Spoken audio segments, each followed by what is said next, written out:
Okay, so good afternoon, and good evening to everyone joining us for today's webinar.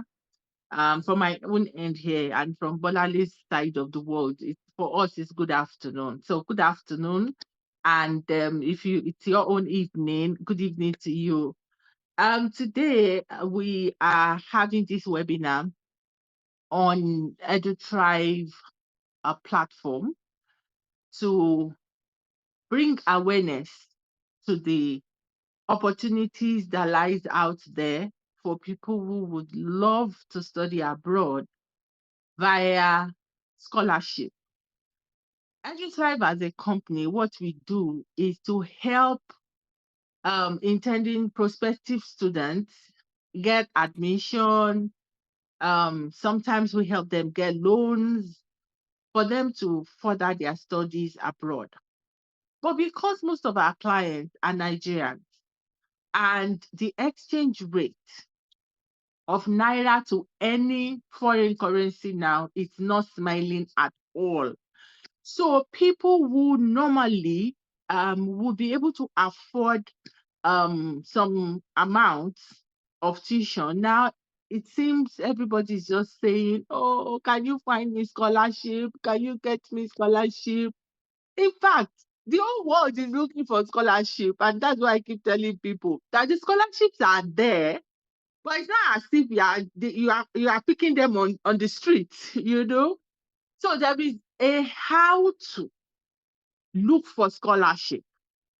They will tell you, okay, Google is your friend. Fine, Google is your friend. Google, when you look for scholarship on Google, you just dump all manner of stuff at you, even the ones that you know you can never qualify for. But there are some people with track record, proven record, who did it by themselves and then helped other people too to be able to walk through the process of searching out appropriate scholarships, putting up a convincing application for the scholarships, and doing everything that's required to make you stand out amongst the thousands of people that are also applying for that kind of scholarship. So today, we are very blessed to have such a person who has been in this scholarship thing for quite a bit. She did it for herself, she did it for her siblings, and she has done it for her clients. So today, I have Dr. Bolanle here. Doctor because she has a PhD. Yes, she does have a PhD. So her profile is very, very impressive. I will let her, kind of blow her trumpet a bit as she gives a short intro about herself and why she is competent to guide you through this scholarship process. So, welcome once again to everybody, and I hand the baton over Ẹ ṣáà to ti ń gbọ́. Bolanle. Please let us stay muted. Thank you so much. Somebody says, I can't hear anything. Wow, that's strange. Can somebody hear me? Yes, I can hear you clearly. So maybe it's that Yes, I person's can hear you. network. Okay, Yes, maybe I it's can the hear you. person's network. Okay, so Bolanle, over to you. Thank you so much, Coach Bose. I'm happy we're finally doing this. I know it's been Long a long overdue. time coming. Can you hear me? Yes. Okay, awesome. Yeah, so I'm Dr. Bolanle Solomon Adewusi for those who don't know me. So I'm the lead coach and the founder of the Scholarship Wiz. And of course, it didn't just happen. So like you said, it was basically like from my own proven track record and also like helping my own siblings and also a couple of friends. And then that led to me actually starting the Scholarship Wiz in 2020, just right before COVID, I think. Yeah. And ever since then, it's not just been only helping myself or people that I know. It was basically me thinking, how can I actually impact other people's lives, and also like this value that I am able to drive, am I able to actually get it across to so many people? So for me, it was more of doing everything all by myself, applying for scholarships, reaching out to people many years ago. For my postgraduate study abroad, I studied in Nigeria. My undergraduate degree was at the University of Ilorin. And then, yeah, it was time for master's and then PhD. And I actually, my dad, well, may so rest in peace, he was a professor. And yeah, he did all his education, like BSc, MSc, PhD in the United States on scholarship. So, you know, like when you grow up knowing that at some point in your life, you just have to win scholarships because your dad won scholarships. So he always like kind of put it in us that we have, whether we like it or not. We just continue. So basically, like then being able to win over $400,000 in scholarships for myself, and also helping my sisters, one to actually get into Canada to study, get a fully funded scholarship for a PhD, and then another sister of mine to actually win master's scholarships to study in the United Kingdom. And then a couple of friends, one actually got a fully funded scholarship to study in a PhD in Australia, and another one in Germany. So I just like, okay, yeah, I think this is a lot of people reach out to me for this. This is something I shouldn't keep to myself. And I need to actually start helping other people. And then that led to the start of the scholarship quiz in 2020. And ever since then, working with clients, we've won over $3 million in scholarships across different countries. So it's not basically, the knowledge is not shared based on a specific country. Netherlands, the United States, Canada, Australia, UK, the United Kingdom, even Japan, and also different parts of the world, across different countries in the world. So basically being able to share this knowledge that I have, and also working with other coaches as well to join in some of our coaching sessions to actually share their own knowledge to people and help them actually be able to win scholarship. For me, I believe anyone can win scholarships just based on mindset, like how determined are you? Are you ready to really put in your best to get this done? So yes, we're going to deep dive into this more, and of course, and share some of this knowledge in this session. And another thing I'm going to say is, apart from being a scholarship coach, I'm an IT professional. So my background is actually computer science, and of course, my master's, advanced computer science, PhD, technology management. So I'm an IT professional here in Canada. So when I'm not doing scholarship coaching, you'll find me driving innovation to digital platforms.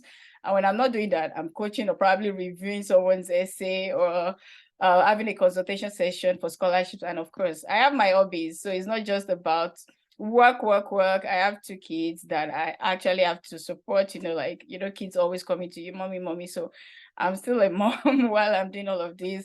And of course, I like to watch a couple of Discovery movies, like watching the shows on documentaries on Discovery Plus, and space related, and some are not space related, just trying to like expand my knowledge in different fields. And recently I have started actually reading books. So I used to love academic books, but now I'm just like, okay, I'm done doing a PhD. I want to start learning other things, So I started buying books and just reading about people's what's it called, like biography. I just bought the Viola Davis book, Finding Me. I got Atomic Habits. I've had the e-copy all the while, but I want to do more of off-screen stuff. Like I do a lot of screen work, scholarship, these coaching, online, virtual, and then as an IT professional, I work from home, so always on my screen. So I just want to start doing things off that. Probably maybe at some point get into baking stuff, but I don't know if I would. At some point in my life, I used to love baking, but not anymore recently. So maybe I may go back into that, but I just want to start doing things off screen more. So yeah, basically that's it about me. Yeah, I'm happy to share as much information as I can in this session, and I'll hand it back to Coach Bose.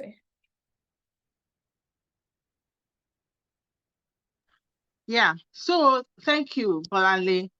What we want to know is, how can I get a scholarship? You see, that is a question that is on the 100 people, on the minds of the people that are here.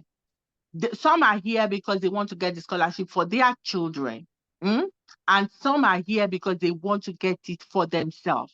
So break it down. In simple English. I am looking for scholarship. Bolanle, I want scholarship. How can I get it? So that's why we are here. Oh yeah, for sure. So it depends. So for me, the scholarship is we focus on postgraduate scholarships, but I can tell you that even though we've had some people push us to actually look into the undergraduate part, which we don't usually do, but of course, like support them with essay reviews. But one thing I've noticed across everyone that I've actually won scholarship is the determination. So in terms of how can you win scholarships, basically, you just need to be able to have all your documents. So what are that is usually the first phase. You need to have the documents that you really need. So I will start with a postgraduate scholarship, and then if anyone has a question about undergraduate scholarship, I might be able to provide some information around that. So for postgraduate scholarship, the first thing you want to get is you finish your first degree, BSc, for example, B Engine, whatever, B Engineering, Bachelor's of Science. So you want to get your transcript from your university. So a lot of people, they will reach out, oh, I graduated 5 years ago, I want to wait. I was like, okay, yeah, I want to do coaching, I want to apply for scholarship. Where is your transcript? That's usually my first question. Because for any scholarship board, any university, there are so many scholarships. I'm going to go into that. But for any scholarship board, the first thing they want to see is your transcript. Your transcript is what will break down your past education, the courses you took and all. Your transcript is more detailed than your certificate. So I'm not saying don't have your certificate. Your certificate is equally important, but transcript comes first. So you need to get your transcript. If you don't have your transcript from your previous university where you did your undergraduate program, you need to get it. That's the first thing. The second thing or document is your certificate, the original certificate. And even if you have like confirmation of result, because some people just graduated, they don't have it, it's okay. Get that as well. But transcript is the first thing. Then followed by your certificate. Then the next thing is your resume. I've not done any scholarship application or like work with anyone that actually told me that they didn't ask for their resume. You need to have your resume, even if it's as basic as possible. All your experiences, you usually have them. Like these are the things I go into detail. Like we have a whole session, part of my coaching session, where we actually go deep into CV. Like, you know, imagine spending 1 hour talking about CV. And even like the following week doing CV revamp and all of that. So that is how much your resume is important. You need to have your resume. Let's say you only have like your BSc. Some people think, oh, they need to have a lot of education listed. No, you don't have to. It's what you have that you show. You don't have to lie about your achievement or your certifications. So if you have other certifications, I know now things are changing. People are getting different kind of virtual online, doing a couple of online programs and getting different certificates, like maybe in digital marketing and all of those. Those are relevant. But the first thing they want to see when they open your resume for an academic CV, which is for scholarships, academic programs, that is your education. So you want to make sure you have your CV that includes your maybe career objectives or summary, your professional summary. And if you have like a couple of years of work experience, that's amazing. So after your education, you want to put the professional experience you have. Even as if you don't have a professional experience, if you have like a volunteering experience, that's why we tell a couple of people now, like make sure you are involved in community work. Community work does not even have to be you being part of an NGO. It could even be you driving things yourself. Like in your community, it could be you actually saying, I actually want to help 20 students. I'm good at maths. When I come back home from vacation or all on holiday, I want to actually have 10 people on my street, 10 kids, I teach them maths and see how that helps their results. You know, it could be something as simple as that. But of course, you could be involved in other NGO programs and all of that, and actually be involved in actual community work. If you've done any of that, even in your church, I tell people, if you have some church activities you've been involved in that related to outreach and all, those are volunteering experience. So you want to actually have all those quite listed out in your resume, and also your other certifications that you've done and your skills as well. So your resume, that's number 3. The fourth one would actually be your international passport, your means of identification. I understand some people may not have that, like international passport, I'm not traveling yet, I don't. But if you're able to get like other valid means of identification, like your voter's card or like your national card, for example, it's something. But I would say work towards getting your international passport, because some scholarship bodies are so keen on you having an international passport to be able to apply. So you want to have these 4 documents. Those are like high priority documents. There are some that are on the side. I would say your essay, but those ones, you eventually have to get that done. But you can't really write your essay if you don't even know how to do it. So that's part of the things like you need to understand when it comes to the application process. But in terms of what you can do by yourself, those 4 documents, transcript, certificate, your resume, and also your means of identification, passport, national ID card. Those are like the 4 most important documents you need to have.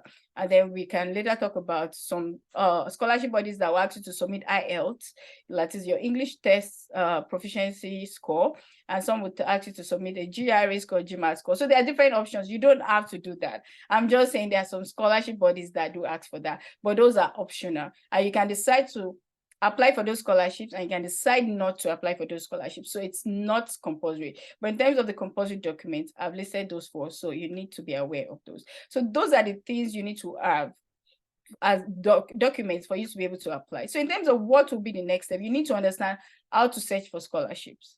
There are lots, I would say maybe tens of thousands or maybe hundreds of thousands of scholarships out there. I don't know the numbers.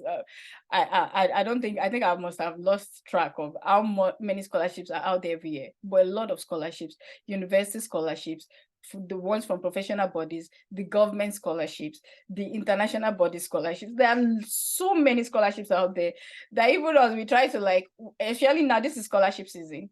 So scholarships do have season. I'll talk about that too. But now that is scholarship season, for example, scholarship seasons are usually from July, and mostly like August, opens like first week of August to like end of January for like the big scholarships. And the big scholarship would usually even close by around November, the top scholarships. But yes, there are still some university scholarships open till end of January. So you want to target between August and January for any scholarships you want to apply for.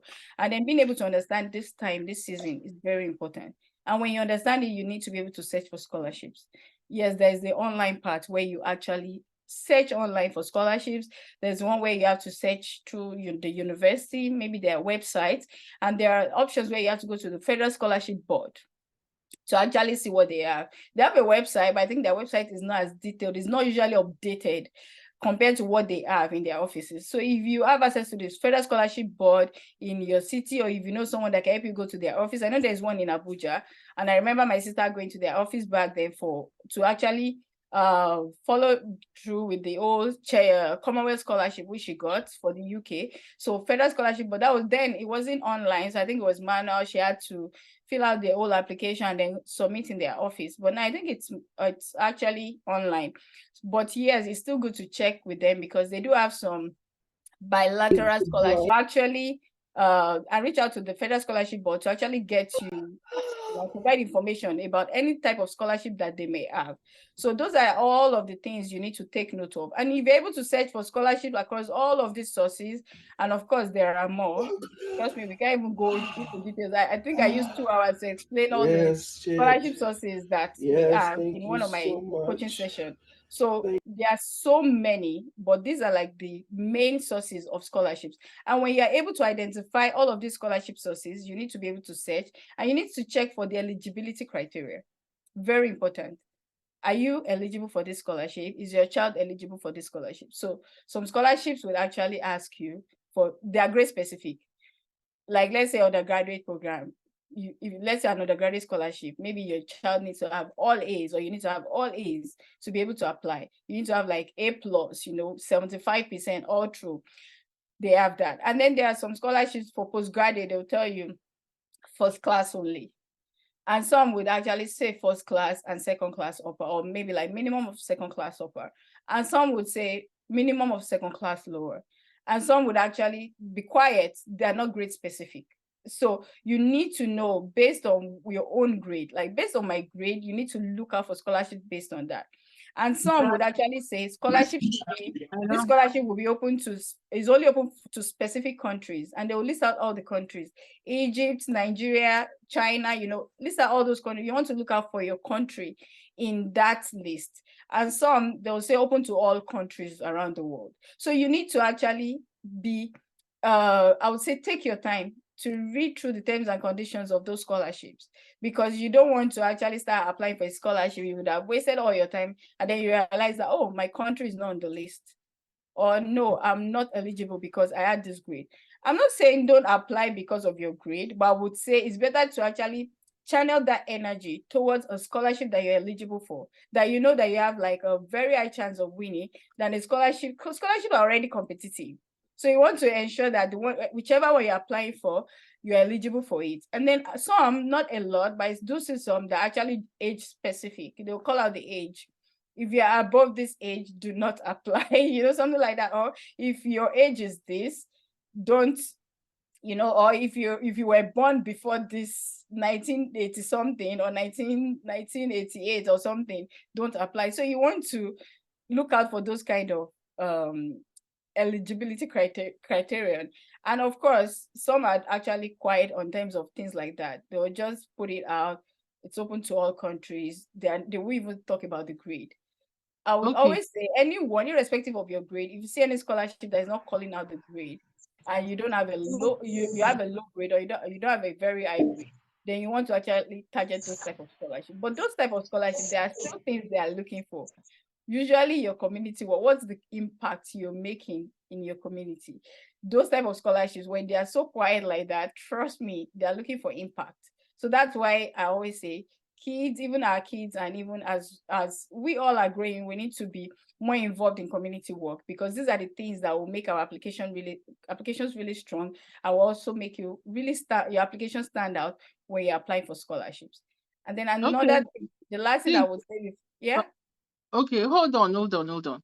Before you run too far, I just would like us to recap, So you said that the people that are interested in scholarships, they need to get certain documents ready. Their certificate, their transcript, their resume, and their international passport. Means of That those 4 things are very critical. That's your starting point. Now, you said that they need to go and look for this scholarship in certain places. Offline, they should go to their city scholarship board. So if they are in Nigeria, they should look for, maybe type into Google, scholarship board in Nigeria. I mean, it's going to give you the addresses of those places and probably bring out their website. So the type of scholarships you will find in those places are the ones like the United Nations, those ones that are being given by very, very big organizations. So you can do that offline. And then online, you now need to go and start to search. So what I need, give us like 2 websites that, I mean, it's easy. Maybe for those who want to go to North America and those who want to go to the UK. What are, in your own experience, those sites that that, okay, when they go there, there are lots of scholarships. So that we give them something that they can actually act on in the very immediate. Yeah, for sure. So I'm going to type it in here while I even say it. So for me, I always recommend these 2. Okay, I'm looking for everyone. Okay, yeah. So these 2 websites, Opportunity Desk, if you don't already know it, Opportunity Desk usually provide like a couple of scholarship information, scholarship details, the MasterCard and all. They're always like updating those. And also the other one is Opportunity for Africans. Opportunity for Africans, their sites as well, and they're also on Instagram. I follow both.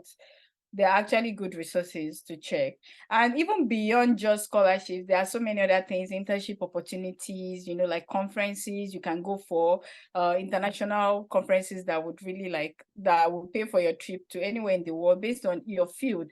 So it's even beyond just scholarships, but they're actually good with all of this funding, information, grants, scholarships abroad, the top scholarships, and even some university scholarships as well. But those are actually like what you find there. But in terms of the actual university scholarships, you would that one you'll have to go look for it yourself, because they don't usually, there are so many universities around the world and they all have a lot of scholarships. So that one, most times it's either you come to us and we can help you with personalized scholarship search, where you tell us, this is the countries I want to go to, or just this country, and this is my program, and we'll get all the information to actually look out for your eligibility criteria, and we'll prepare maybe 10 to 15 scholarships, list of scholarships for you that you can apply for. We have that service. And or the other one will be for you to just understand how to search for these scholarships through Google. Usually I always say Google is your friend, is everyone's friend. You can start with that. And even you can start with ChatGPT.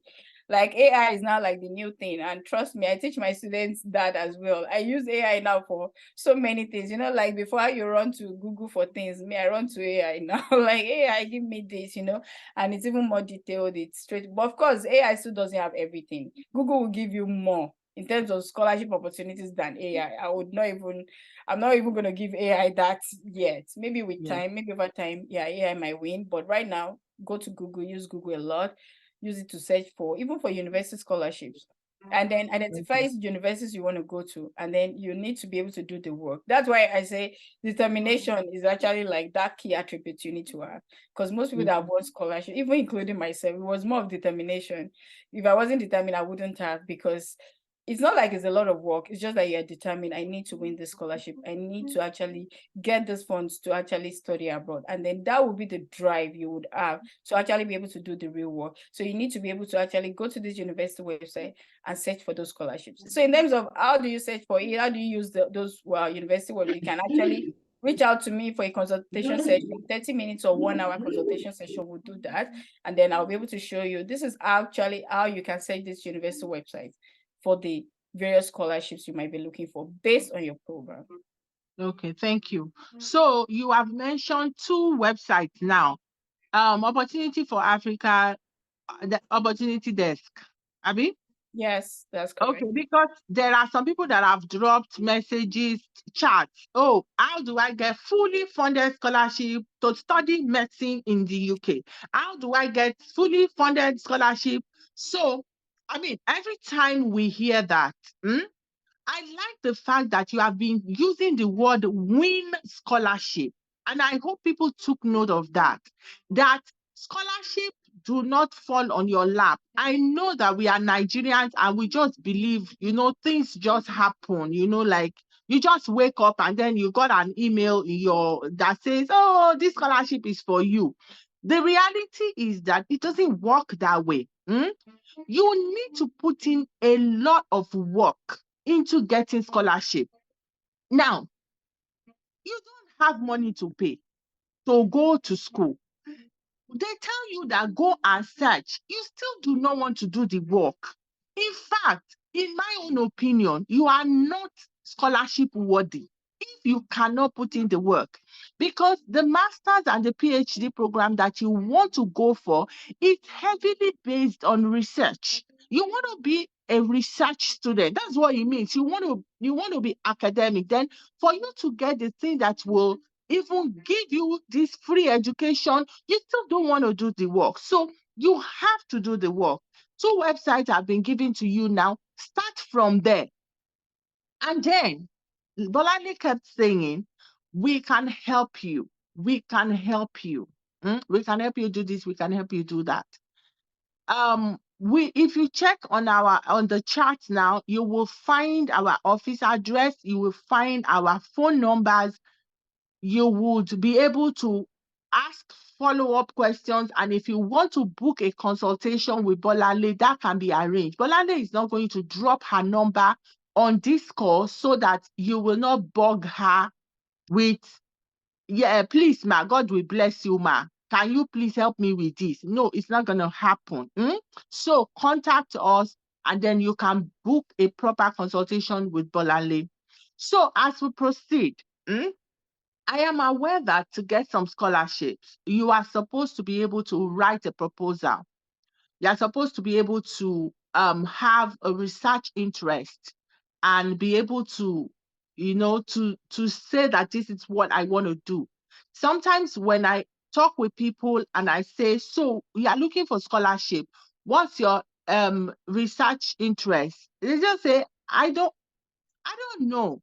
I just want scholarship. And I'm like, what do you want it for?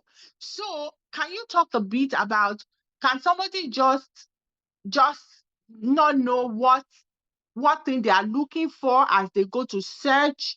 Or if they have to now write a proposal, they get to that point where they need to submit something. How should they go about that? Yeah, so in terms of the essay, I think I already mentioned that, yes, we'll talk about that. So it depends. So it depends on the country you're going to. It depends on the program. Usually for master's program, they would usually ask you for like your statement of purpose. And trust me, the statement of purpose is not your usual personal statement. It's more about your career goals, like the driven. It's more about what you've done related to your program. And it's more about what is driving you, what's the motivation, why do you want to do this program? So you really want to like sell yourself. So I always say your essay is like that opportunity you have to actually sell yourself to the scholarship board, to the reviewers, because they don't know you. They want to give you money, free money. Basically, that's it. Because scholarships that you're not going to pay back. So they're going to give you money for free and they don't know you from anywhere. So how do they decide? So let's say you even graduated with a first class. So the fact that you even graduated with a very high grade does not mean you would actually win scholarships, because you need to still be able to convince the reviewers, the scholarship body, that you are the best. They should give you the scholarship. So these are like investors. They want to invest in you and you need to be able to convince them. So how do you do that? Through your essays.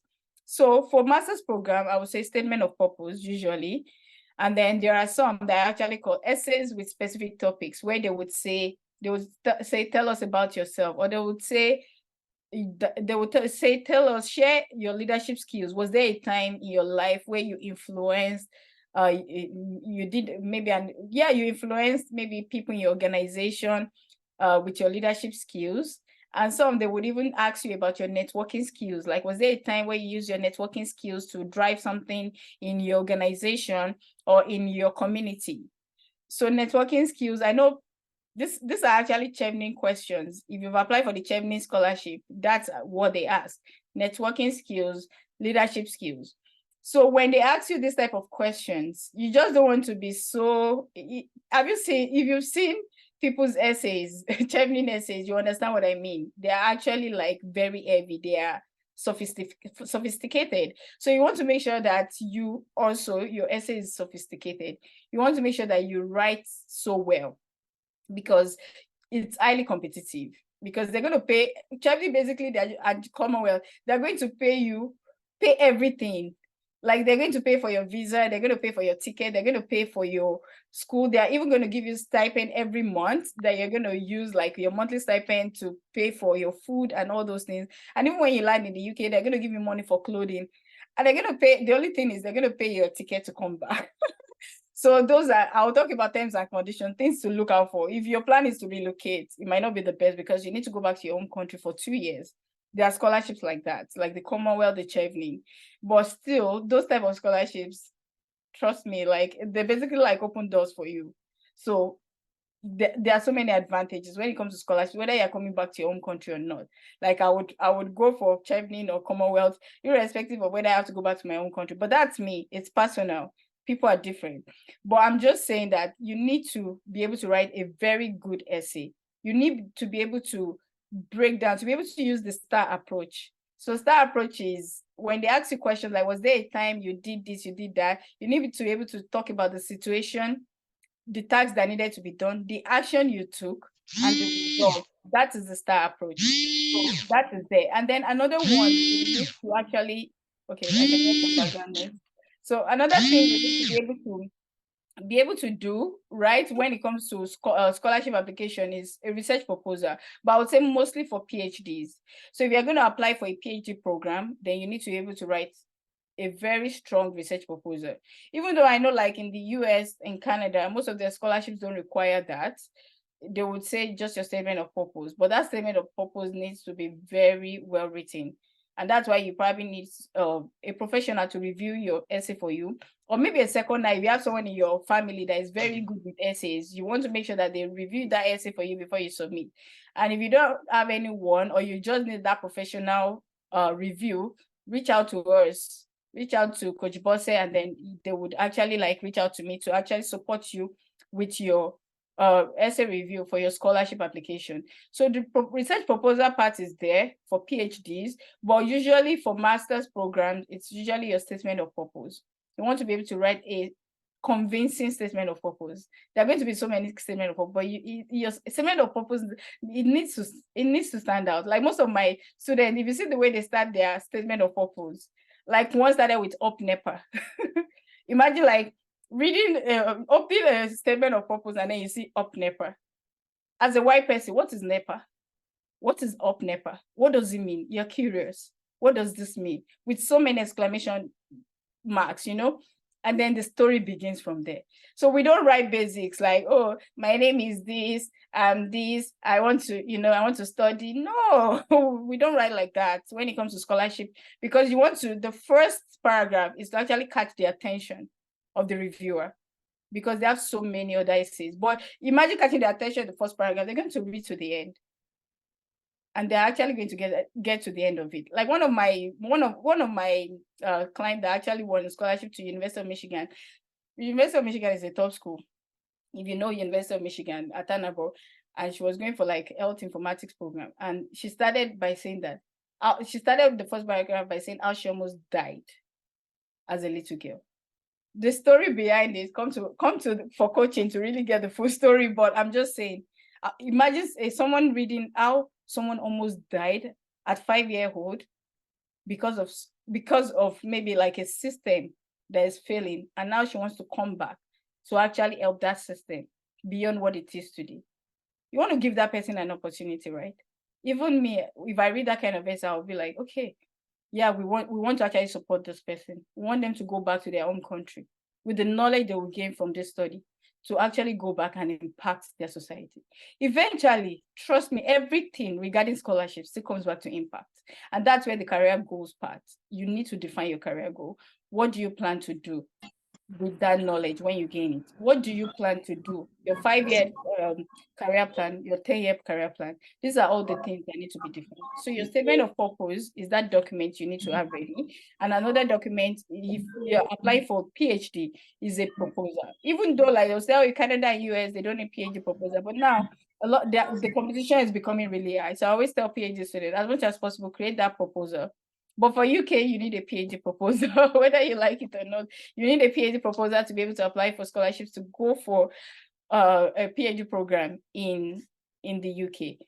For other countries, Australia as well, you need a PhD proposal.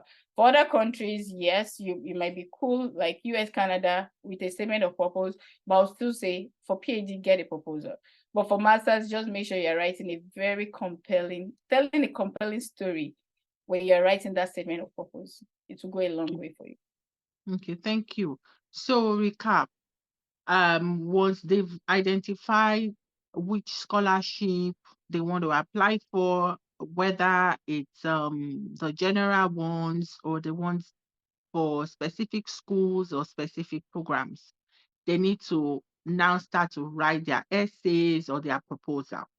And then it is beneficial for them to get somebody that is knowledgeable to review it for them or handhold them even in writing it, so that they can stand out amongst the thousands of other people that are doing the same thing. So my next question is, people are interested in undergraduate scholarship. So you will see 16-year-olds, 17-year-olds. So parents will be like, I need scholarship for my kid.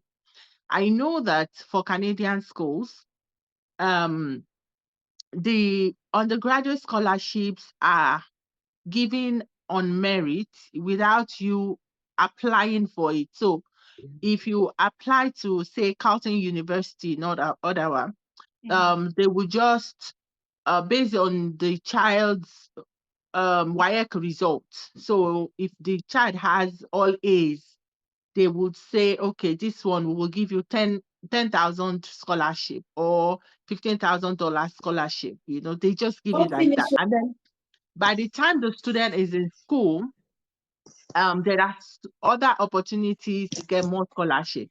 So, but that is for Canada. Now, for the US and those other places where they can actually apply for scholarships, how do they go about that? So, because I know there are so many parents here, and the reason they are here is because of their undergraduate ones. So, what would you advise? the Oh, starting okay. point, the website to go to specifically. So I would say for US as well, I know they are big on the scores, the SATs, the SAT scores and all, yes. So like a couple Mhm, of students I know, my cousin and so many other undergraduate that have actually won scholarship was basically like having a very good grade in their WAEC and all those their secondary school final certification exams, and also mhm, doing so well in their SAT. So their SAT score was very high, and they got the scholarships on merit. So they didn't have to apply separately for a scholarship. So basically, all they have to do is maintain it, very high GPA, and then they keep getting the scholarship all through the duration of their program.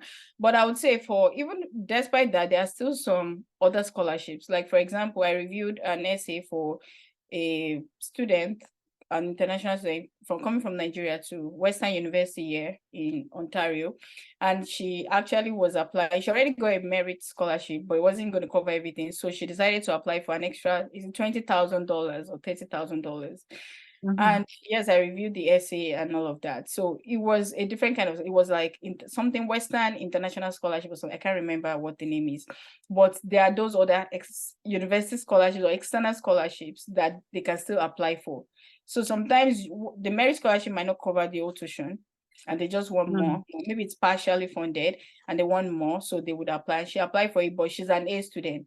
She has very high, like in the A's, and she did the IGCSE, the international one. She had a very good score and all of that as well. So just being able, and she writes very well. So even when I was reviewing, she wrote like someone that was already, like a graduate, from Nigeria. So, but it doesn't matter. I always say, just write a draft. Tell your child to write a draft of what they've done so far, why they want mhm, to study that program, just like what they write for their personal statement. But now we're going to take it to the scholarship level, review it to actually make it stand out.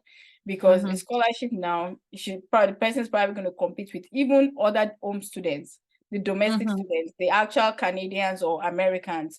So it mhm, depends on the type of scholarship. If it's not an international scholarship, just for international students, then they're going to compete. So you want to really be able to write well, want to be able to identify a problem in your own country. Even though it's undergraduate, you might say like, oh, what problem? Yes, every program, the main reason why we're going to school is to actually find a problem that we problem. want to solve. So make sure your child is able, based on, kids always know these things like, oh, I want to be a medical doctor because I don't even like what's happening. I want to solve this thing. Maybe they've looked around in their environment. Like my daughter, when she was 3 years, would say, Mommy, I want to be a police because when I grow up, I want to be able to catch bad people. Like, who are bad people? But now she's grown, she's like, oh, I don't want to be a police anymore. There are enough police people out there. Because now when we go out, she sees a lot of police people. It's like, okay, there are enough people. I want to be a gymnast because I want to teach other kids how to become a gymnast because she started going for gymnastics class. So kids, that's just a little girl. So imagine like someone that's already like a teenager. They already Mhm, know why they want to study a program. They just need to write it in simple English, in their own mhm, words, write it out. And then when the review starts, or maybe if you get a professional to review their mhm, essay, let them be able to, of course, not make it too advanced because it's undergraduate. It shouldn't even be that serious, but just like help them to actually structure the essay so well, make sure mhm, that it's there are no grammatical errors, and make sure that it's they did do a very good proofreading of the essay, and also just kind of like push it up there, where it's actually competitive. It will meet up with the competition that the application is going to face. So usually that is there's those scholarships. I see a lot of them, even for different schools. There are sometimes like, oh, people just push me like, oh, the guy, I was just like, okay, let me just help them look for a few and just send it to them. But of course, these are like people that have already reviewed their essays and then they just need me to help them with maybe list of some scholarships they can apply for with that essay. I'm like, okay, you already have a good essay. So there are those scholarships there. There are still undergraduate scholarships. It's just a lot okay, of people don't focus on it because there are not so many of them and okay. it's highly competitive. So they'll bring out a scholarship, you write all of those, and then they're just going to give two people, Mm. So two In the people, world, what's it? I said two people in the whole world. Yeah, that's two people. So, but still, it's so funny. Like this girl, she got that scholarship. Despite that they were going to give only three people. She was one of the people. It could be a grade, it could have been that essay. Sometimes you don't even know what they're actually looking out for. But they will tell you they're looking out for all these things, the grade, the essay. But what was the decision factor here? We don't know. wouldn't It could know. have been But that grade, it could have been that essay, and it could have just been like, oh, she's already got an admission, she's already coming, she already got some scholarships, so let's just give her this to complete it for her. So there are so many things, but those other external extra scholarships that are there beyond the merit scholarships, usually on the university websites. okay, so are you suggesting now for anybody that is looking for undergraduate scholarship that they should either go and do IGCSE or they should do SAT, or their WAEC result or NECO, would that be sufficient? Yeah, if they're coming to Canada, their work is fine, is enough. But if they're going to the US, they have to do SAT because that's what will make the application very solid, like highly sophisticated. But if they're going to coming to Canada, I believe for Canada, the work results is good, but the kids need to have like very good grades. Like in the A's, I'm sorry, that's my kids.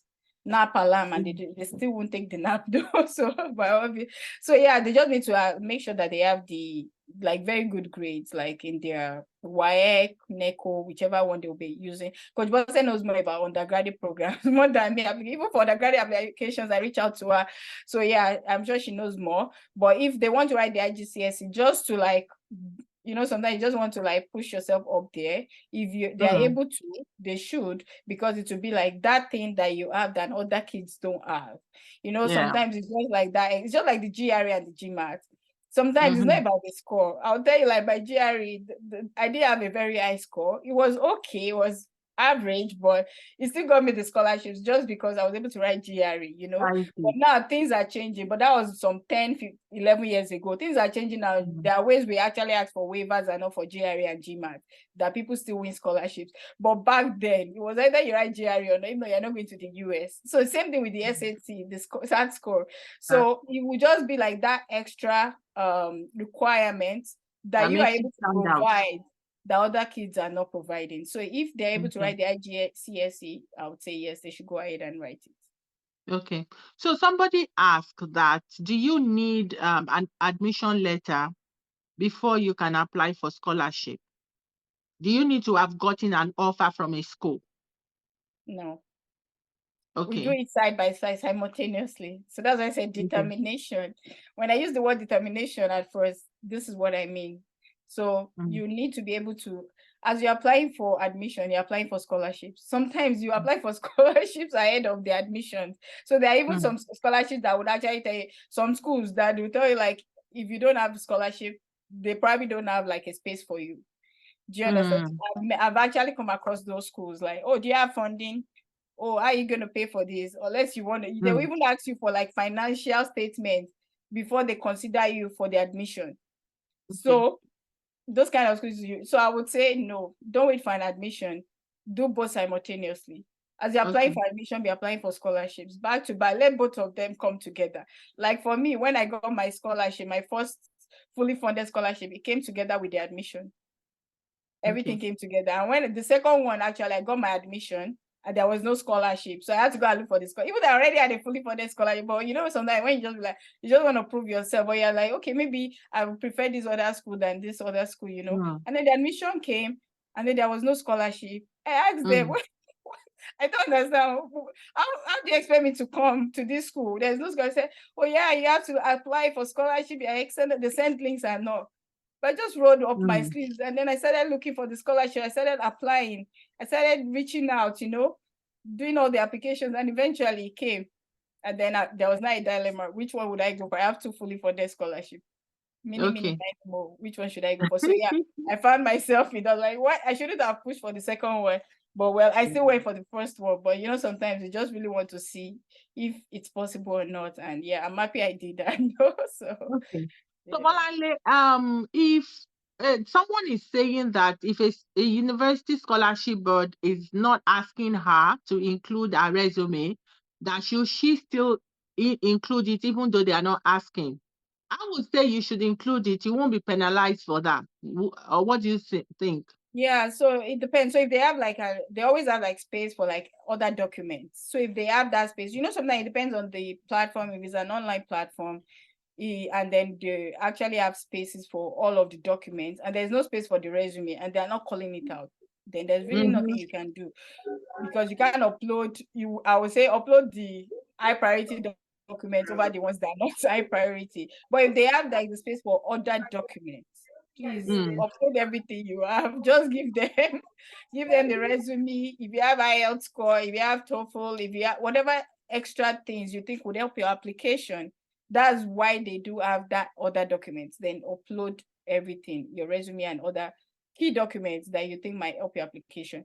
But if they don't have the space for it, there's no way you can upload it. Then that means they don't need it. And at that point, there's really nothing you can do. They might come back later and ask for it. Maybe that it depends on their process. Like some, I know, like for example, some like is it Chevney scholar, they'll tell you like the referees and all can come later. It can come later in the year, maybe like the following year. They don't care at that point. I think it's when they've called you for interview, that's when you need to upload your referees, the link and all of that. But so they put it there, but you don't have to upload it immediately. So some scholarships are like that, bodies are like that. They don't need your resume right now. They probably need your essay, your transcript. They want to do a deep review, and then they'll come back later and ask you for other documents. So it depends on how it works. Yeah, so there is a question here. Can I get a scholarship for PGD as an HND graduate with lower credit? I think I can handle this. When we talk about scholarship, it is to go to university to go and do a master's or a PhD. So, Bolanle, do these universities give scholarship for PGD to HND students? Well, I mean, like PGD. Is it not for masters and PhDs? It's usually for masters and PhD because they have research in them. So research, most scholarships out there are usually even for research. Well, there are still some for the non-research programs, but usually around masters.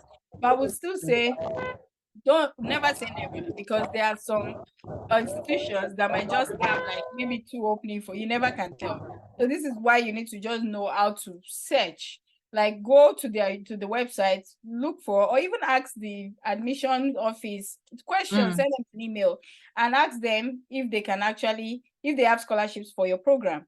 You never can tell. The worst can say, oh no, we don't offer scholarship for this program. That's the worst thing, right? That will happen. And if they do have, they'll say, oh yes, there are some, and then they should probably, you can ask them for links, or they can share those links with you already. So then you can go through those links and see if you're eligible for those scholarships, because sometimes it might be scholarships for their own people, like their citizens and the residents, you know. So you want to actually make sure like you read all of those. But I would say never. There might be, it depends on the school. Some schools, they just have so much money, you know, and they're ready to just give it out for different programs. So it depends on the funding they do have. So if the school has a lot of funding, they might actually have some for the PGD programs, but not as much as what you get for masters or PhD. For masters, yeah. And then most of these universities don't even have PhD programs. Sorry, they don't even have PGD programs. Most of these, at least in Canada that I know, most universities, you know, will just have mostly master's program. And if they have PGDs, it's going to be very few. It's the colleges that do PGDs a lot. Yeah, not the universities. So another question is, what are the chances for someone that has an HND? I know that there are universities in the UK that will accept HND to go into masters if they have work experience. So if the people with HND wants to get scholarship to do masters or whether it's PGD, is it the same process, or do they need to get some extra qualifications or certificates to make them stand out? Yeah, that's a very good question. So HND, I always say like, don't throw HND away because HND is a big deal, right? So HNDs do have chances, especially in the US. Like I know HNDs that actually got like the upper credits, they were able to, just like the BSc, these people that actually graduated with the first class, with the BSc program, the HNDs with upper credit, they're able to get into a direct PhD in the US with fully funded scholarship.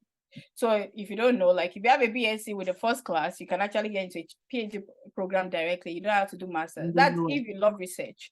If you don't love research, don't go that route. So yes, that option is there. And then the other option I would say is the Yeah, for HND, some would advise if you have lower credit, you can come to Canada. If your preference is Canada, come out to go to the college and do like a PGD in that program you want to do a master's in. So do a PhD of like 8 months or like 1 year, and then apply for master's program in the process, and then apply for scholarships to get it.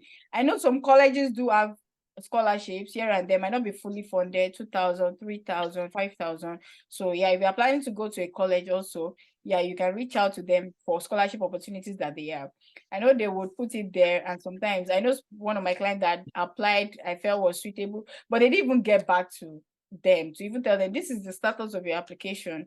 So I don't know if it's that particular college or it's just how they do. So you want to be actually, I would say for college, just try as much, make sure you have your money, and then hope for a scholarship if you get it or not. But for masters and PhDs around Canada, there are lots of schools, US as well. US have a lot of funds when it comes to for master's programs and PhD Yeah. as well. So you want to actually do that. And then HND for the US, I would say Mm.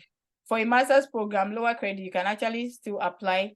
Since you're not applying for PhD is just masters, you can still apply. So basically you just treat it as maybe like the BSc 2.1 or the BSc 2.2, and then you can still apply for scholarship. But I know US, they actually take HNDs directly into the master's program or the PhD program. Yeah. And then for Canada, you can go through there are a few schools that I've seen that might take HND. I think in fact, I was working today, like bringing out the list and for us to post next week or so. But there are a few schools too in Canada that actually might take HND directly. But I To would master. say, yeah, plan for a PGD program or look out for those schools. They might not be top schools, but yes, there are a few schools that will take the HND directly. Okay. Yeah, so I don't know. So let me just see if we can take just like three more questions so we can shut this down. Isa, please give us more information on the issue of requesting for account statement of sponsorship, even for scholarship. So do they ask for account statement, sponsorship statement when you're applying for scholarships? I've never heard of that before Yeah, because I'm the not aware scholarship of they are that too. funding. So in my Yeah, years they of are giving you experience, money, so they wouldn't be asking. yeah, I've never seen that. I could still understand for schools if you mean admission. So even though you're applying for scholarship in that school and they're still saying, where is the financial? Yes, that is there. Yeah. Yes, that happens. But for the actual scholarship, like a scholarship, no, I've not actually come across that. But for admission, if they're still asking for sponsorship and all, at that moment, you don't have a choice. You just have to provide what you have, right? You probably need to Mhm. find like someone that's going to sponsor you to actually provide the account, or if you are sponsoring yourself, provide your financial account statement and all for the admission. But for the scholarship part, no. They wouldn't No. ask you for sponsorship because they know what the main Don't reason why you forget apply for scholarship is because you need the funds, right? Yeah. So it's not, it's never there. I've never come across anything like that. Well, that's Okay. my So personal experience. okay. So for online masters program, is the scholarship process the same? Yes, it's usually the same. And yes, there are some actually online master's programs that do have scholarships as well. So I would Mm. say still follow like everything I've said today is still going to be the same thing for online master's program. So yes, check with the university that has that online master's program. Check with them if they have like any scholarships or if that program is eligible for scholarships, the scholarships they Mhm. have. And if they have specific ones, ask them to share it with you, and then probably share a list with you that you can apply for. While some might say no, their scholarships are just for the in-person programs, like you would need to be on campus, while some will tell you that. So I would always say, feel free to ask questions, feel free to reach out to the admissions office, to the department, to the program officer or coordinator to ask those questions, and then they'll be able to guide you on the next steps. Okay. So this is a good question. Some schools will actually ask you for a supervisor before applying for research-based PhD. How do you secure a supervisor? Oh, very good question. Yes. Yeah, So good question. that part, I know I didn't go into it because I have like a whole session where we talked about that in my coaching program where we Mm. actually broke it down. That's usually for I know like schools in Canada now, they're beginning to ask for that. And it's Mm-hmm. it's a bit annoying. Like, Yeah, why are you because asking of me the to get a supervisor? I'm not even here. That's stressful. yeah. So the truth is you have to. So we have something called statement of intent, or Mm-hmm. like code emails to professors. So Yeah. I did that, even though it was even many years ago, and they were not even asking me. I didn't need a supervisor, but I did that, and to actually like, I was trying all the options that I have or I know. I was just like Mm-hmm. pushing through for it. So I would say all you need to do is have your statement of intent ready, where you're going to actually identify professors that have similar research interests as yours and reach out to them.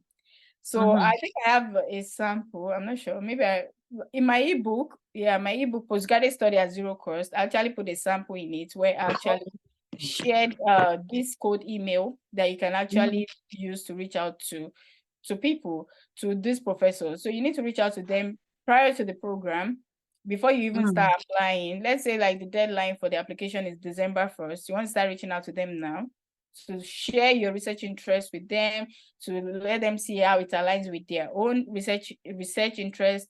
And how do you know this? You have to go to the university website. You have to actually read all of these professors' profile and then identify the ones that have similar research interest as you, and then you reach out to them one after the other. So I would say create a template. It's still like an essay of the code email where you're going to actually request for them to supervise you or to join their research team, or you can actually create a statement of intent. They're kind of the same. You're actually going to reach out to them. You're going to share like your interest to join their research team or to actually for them to supervise you based on your research. But so before you reach out to any professor, make sure that the research you are saying you want to go for aligns with their own. If it doesn't, it's just going to be a waste of your time. So that is where the work is, doing that profiling, reading through each professor's website profile to actually identify the ones that have similar research interests with you, and then sending them an email one after the other. You're not supposed to put every professors together in one email and then send them a no. You're going to reach out to them like a personalized email kind of a Mm-hmm. thing. You personalize that email and you send it to them. So yeah, I actually have like a whole, I think 2 hour session where I actually did the breakdown. We talked about how to do this in my coaching program. Okay. So as we conclude now, just start counting on your finger like this, the different services that you can offer for anyone that will want to take this conversation further with you. Oh yeah, for sure. So I would say, oh my battery's low. I would say the first is personalized scholarship search for those that actually just don't know where to find the scholarships and you just need us to find like 10 to 15 scholarships you can apply for, or maybe up to 20, it depends on you. So personalized scholarship search is the first one. The second one is a 30 minutes consultation session, clarity session, just to see if you actually qualify for a scholarship. And the other one is like a 1 hour or 2 hours consultation session for those who don't want to sit in class for weeks to really understand the process. You just want like a crash course. You can come for the 1 hour or 2 hours consultation session. And then we have the 4 weeks coaching program. And for the 4 weeks, we have two packages. We have the silver without the essay review and the other package gold with essay review. So if you want us to review your essay for you while you go to our coaching program, and the coaching program is intense, like it breaks down the entire process into bits, and then you're going to be able to grasp it easily and be able to apply. And the coaching involves accountability, where you actually be in our accountability group for about 6 to 9 months, ensuring like we provide you the support that you need while you're applying for the scholarship. And then I think I mentioned like and then we have essay review service. That one is just like standalone. You have everything, you can do it by yourself. You just need someone to review your essay. We provide that service as well. So Okay. I think I've mentioned 5 so far. And then I have Yeah. an ebook, Postgraduate Study at Zero Cost. If you just want to get started to really understand the basics before you start, then I would recommend you read Postgraduate Study at Zero Cost. Okay. Written by So, me, yours truly. Dr. Bolani, so what should be the you don't have to break down the different costs. We just need a range. So if somebody wants to work with Bolanle, The cheapest of the service is from $200 to $2,000, or I mean something like that. So Okay, yeah. what is the your fee range? Just without breaking it down. Okay, I think the cheapest is actually like the ebook from $30. And then for my consultation and all, I would say it's from $50 to up to $800. So it depends if you're joining coaching and all, So it goes from $50 to about 800. And if you're going for the gold package, for example, $1,000. So $50 to Okay. $1,000, depending on, so it all depends on what you can afford What and you can the service afford. you want to go Yeah. for. Okay. Yeah, so you have heard it now. It is not something pleasurable when I hear people who just do not want to commit. They don't want to.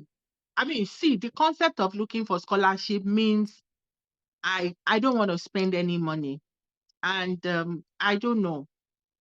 My own mind don't work like that, because you you have your internet. You will even still have to buy data to be able to access it. So because scholarship is like somebody giving you money, does not mean that you are not even going to spend a dime.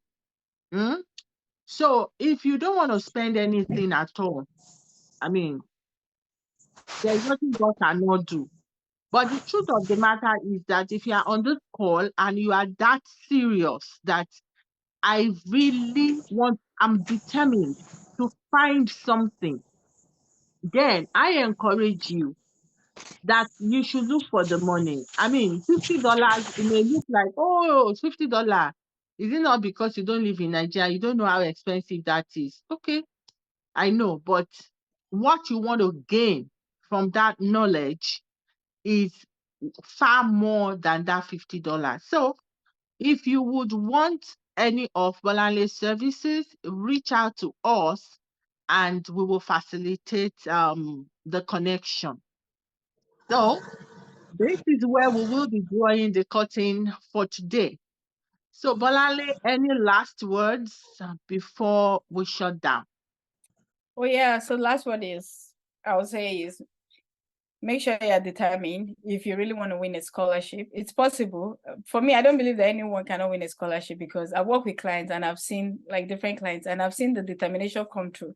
And I've realized that any client that is determined, eventually they win that scholarship. So it's just made me to realize that determination is key, even though I know it for myself, but I've seen it through my clients as well. So be Mm, determined. And then lastly, don't give up. The scholarship application journey, it's not straightforward. It's not linear. So if you know linear graph, it's not linear. Sometimes some will come with rejections. I experienced my own rejections as well. I might not have had enough time to talk about it on this call, but yeah, I experienced rejections, but that didn't make me to give up. In fact, that gave me like more energy. For me, rejection doesn't mean it's over for me. Well, that's me, yeah. it's personal. So for me, I would keep on going until I get it. That's my own drive. And as Nigerians, I believe we all have that drive. It's always there in us. So don't give up, Mm, push through. You can make it even when the rejections come. I've seen my clients go through those rejections and they still come back, and then we just work on the essays again, and then they go in, and then the following year they tell me, oh, I'm finally going, I've gotten mm, my visa, I won the scholarship fully fund. Those moments bring so much joy. So yes, you can win scholarships. It's possible. Don't give up on your dreams. Yes, it's possible. You can get that postgraduate program. You can have a PhD if you want. It's all in the mind. And I believe anyone can do it. So whatever you do, whatever the process you're taking, whatever phase or whatever steps you're taking, the path you're taking, don't give up. At least that one, I know with that, you would eventually win that scholarship. So good luck, everyone. And yeah, thank you for having me. Thank you, Bolanle. We are very, very grateful. And I want to say thank you to everyone that joined. It's unfortunate that quite a number of people could not join because the Zoom would only take 100 people in the room, and we had well over 100. So sorry for those that were not able to join. They're not here anyway, but we will be sending the recording link out so that people who missed it can check. They can be able to watch the replay. So thank you, thank you, thank you. And we will come your way with another guest and something that will also help you achieve this your study abroad dream. So this is Edu Thrive, and I am Coach Bosse. We are committed to helping you fulfill your study abroad dream. So our office is at Okpebi in Ikeja, Lagos. And if you go on the chat, you will see our address, office phone numbers, and everything is there. You can always reach out to us. So till we come your way again, thank you. Thank you, Bolanle, and do have a good night. Bye bye.